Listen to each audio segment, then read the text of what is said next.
29 तारीख मंगळवार 2025. सद्गुरू ब्रह्मचैतन्य गोंदवलेकर महाराज यांच्या प्रवचनाचा आजचा हा भाग.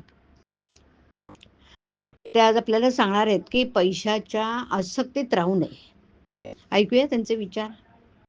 कामवासना आणि पैसा ही दोन्ही परमार्थाला विघातक आहेत. पण मला जर कोणी विचारलं की त्यातल्या त्यात जास्त घातक कोणतं ते सांगा, तर मी सांगेन की पैसा हा त्यातल्या त्यात परमार्थाला जास्त हानिकारक आहे.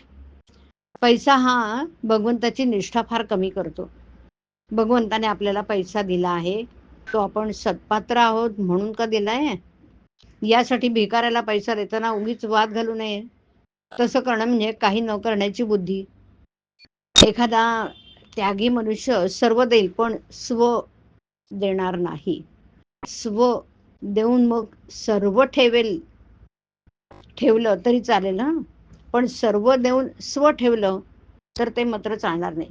म्हणजेच काय, मी देतो ही भावना राहिली तर सर्वच देणे वाया जातं. मुख्य म्हणजे त्यातली वासना गेली पाहिजे, तर खरं सुख लागतं. देव हा पाया धरून त्यावर इमारत बांधू लागलो तर इमारत पक्की कशी होणार? मी माझा देह असं म्हणतो, पण ताप येणं न येणं, इजा होणं न होणं हे आपल्या हातात आहे का? मी माझे रक्षण करीन असं म्हणतो, पण वाटेत ठेच लागून पडल्यावर लोकांनी मला घरी आणावं लागतं. म्हणजे जीवित किती परस्वाधीन आहे.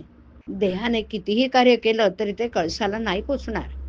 अभिमानाने केलेलं कार्य कसं कळसाला पोचणार? एक भगवत इच्छेने कार्य केलं तरच ते शेवटाला जातं.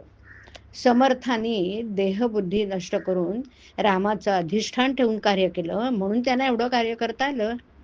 जो भगवंताचा झाला त्याचेच कार्य पूर्ण झालं आणि त्यालाच खरं समाधान मिळालं. राजाच्या पोटी आलेलं देखील भिकारी होऊन जातात. मग मी संपत्तीचा कुठे गर्व करावा? पैशाने प्रेमात बिघाड येतो आणि अगदी जवळचे नातेवाईक सुद्धा दूर होतात. मी खरं सांगतो, पैशाच्या आसक्तीत तुम्ही राहू नका. ही आसक्ती नाहीशी करण्याचा सोपा उपाय म्हणजे संत समागम.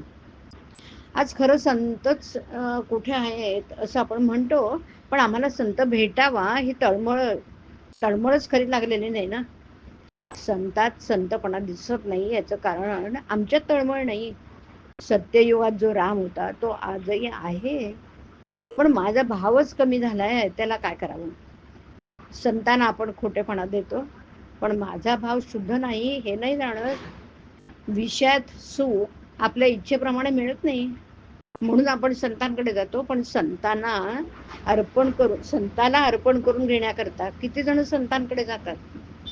देवाकरता देवाकडे जाणारे किती वर निघतील. मनाने नेहमी मी रामाचा आहे ही भावना ठेवावी. हरिओम. हरिओम तत्सत. हरिओम.